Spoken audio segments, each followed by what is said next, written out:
Di tepi sungai Mekong yang tenang, hiduplah seekor gajah bernama Gita. Kulitnya yang abu-abu kusam berkilauan di bawah sinar matahari sore. Suatu hari, Gita mendengar rintihan kecil dari semak-semak. Dengan hati-hati, ia mendekat dan menemukan seekor anjing kecil. Bulunya basah dan lecet, tergeletak di tepi sungai. Anjing itu, yang bernama Jojo, terluka parah di kakinya. Gita, dengan belalainya yang kuat dan lembut, mengangkat Jojo dengan hati-hati.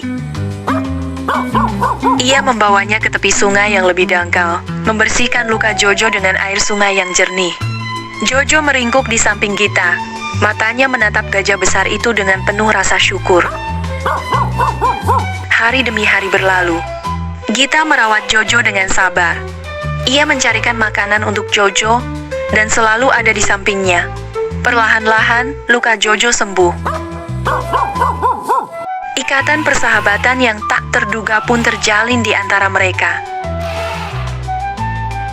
Seekor gajah yang besar dan kuat, dan seekor anjing kecil yang lincah.